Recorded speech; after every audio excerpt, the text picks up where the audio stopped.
Shayne Smith, athlete entrepreneur. How's it going? I'm good. Spend the day together already, and we're already in sync. Reading each other's minds. Okay, so my first question is, how did you become disabled, and maybe tell everyone a little bit about your disability? How dare you ask me that? No, I'm just kidding. When I was 4 months old, I had a rare form of meningitis called meningococcal septicemia. Don't worry, you don't have to try to repeat it. I can't spell it. And what it did was it stopped all the blood in my body from flowing. So the doctors had to find where the blood stopped and amputate my hand, my legs, and fingers on my right hand. And the doctors actually told my mom to give up and try again. I had less than 2% chance to survive. So 28 years later, here I am. Missing some limbs is okay. And then everything else is fine though? Yeah, I've had a few surgeries since then. The bone on my right stump kept growing through my skin, so I kept having to get it shaved down every 5 years, 10 years, and then eventually we said, forget it, and we just removed the bone completely. Oh, so you were born fully able? Yeah, born fully able-bodied, and it was at 4 months old. We don't know how, we don't know why. I think I know why. I think it was because I was put here to be a motivational speaker and to show people that no matter what challenges life throws at you, there's always, an alternative route to getting through it and making everything okay.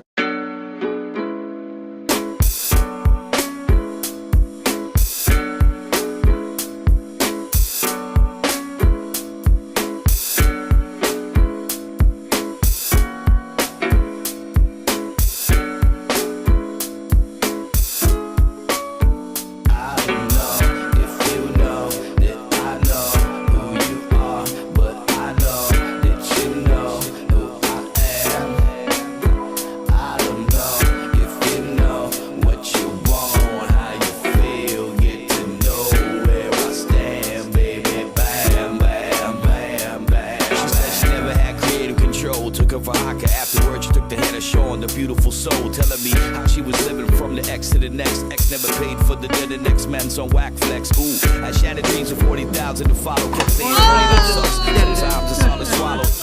I appreciate a lady with talent, needing a friend to be a man when life get knocked out of balance. I'm just a lover, undiscovered brother fighting for freedom, but I won't wrestle with your flesh, just with a legion of demons. All I can offer is my mind, time, prayer, that's all. I keep my eye to the sky, cause Shawnee answered the call,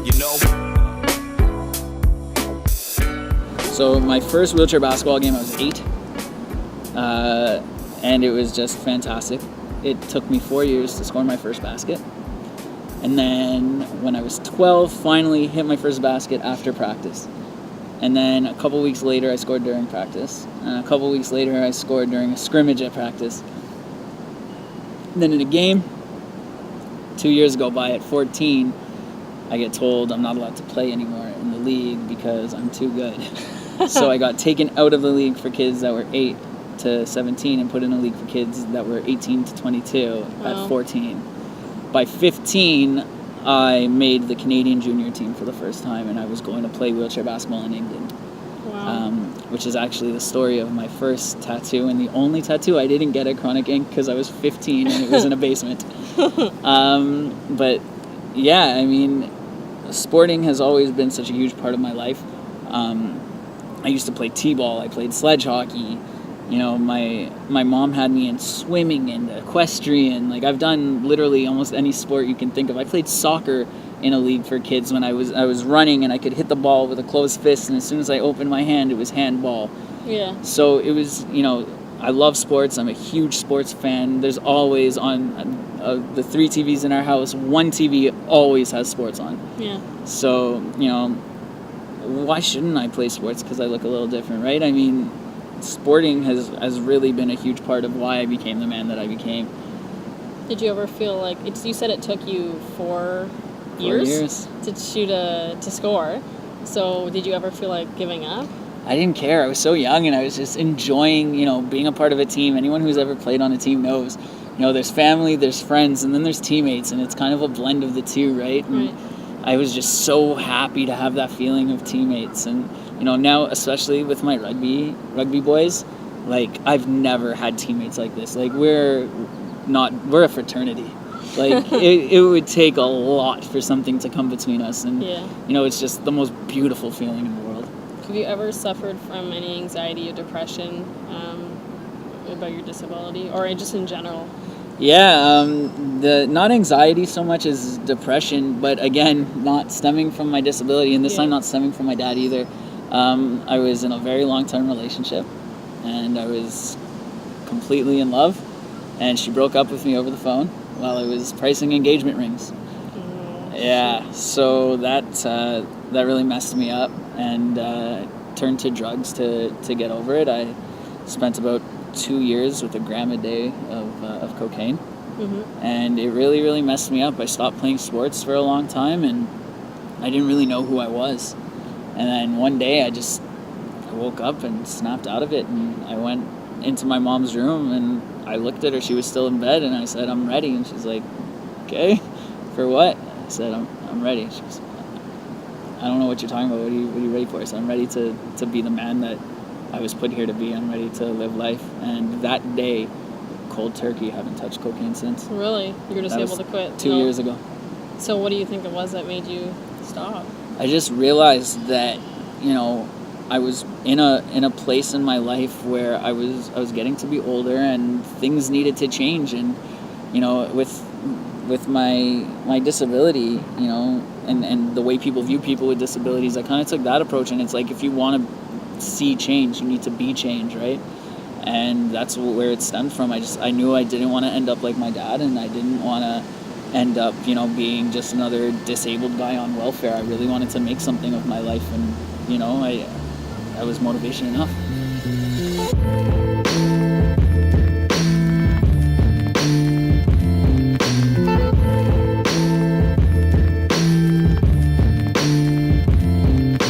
Do you know who you remind me of?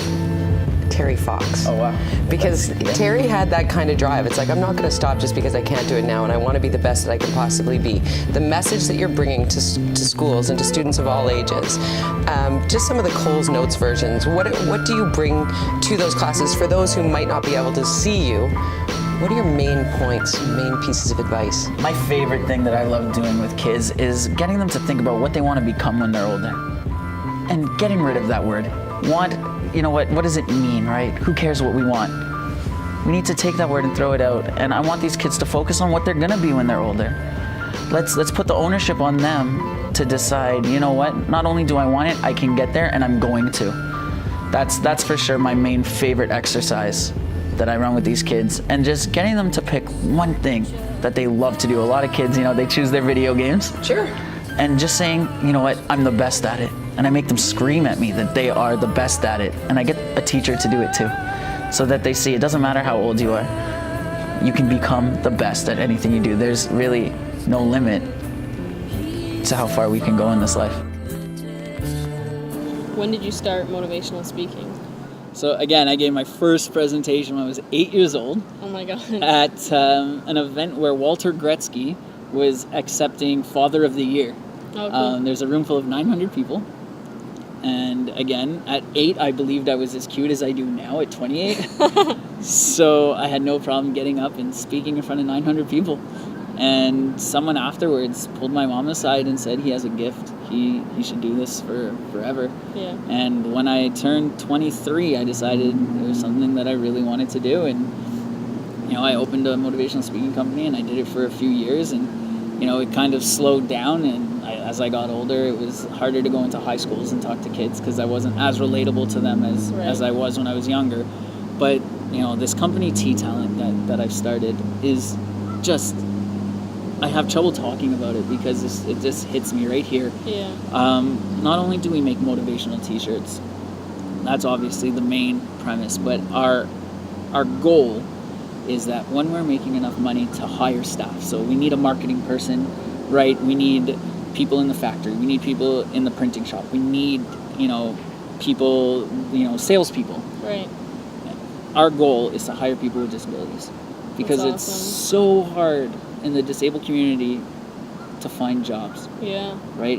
People look at disability. I'm a huge gamer. I wanted to work at EV Games, and I was told that because I can't reach games on the top shelf, I can't work there. I know more about gaming than 90% of the people that work for that company. right?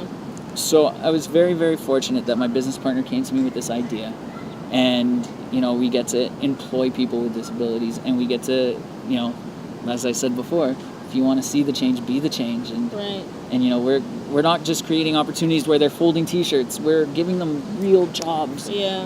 Like salespeople, marketing. Yeah. All these amazing, incredible jobs that other people will probably see that they're disabled and pass over them. Have you always had such a positive outlook on life? For the most part. I mean, when I was going through my depression, definitely not.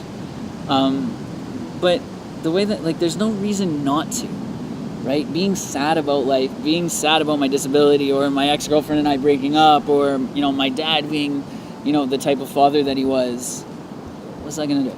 Is it going to make my legs grow back, my dad be a better dad, and magically I'm just going to wake up one morning in my ex's house? No. I've gone out and I've found myself something even better, a better relationship that I'm more happy in, someone that I'm more in love with. Right. Right? I've gone out and I've, accepted my father for the type of father that he is, and put the positive spin on it that, in his own way, he taught me how to be a man, and he taught me how to be a father. Right? So it definitely took work to get to this positive place, but, there really is no point in feeling sorry for yourself, because it's not going to make the issues go away or make them any different, right? They're still going to be there. Right. It's how you view them that's going to make them different.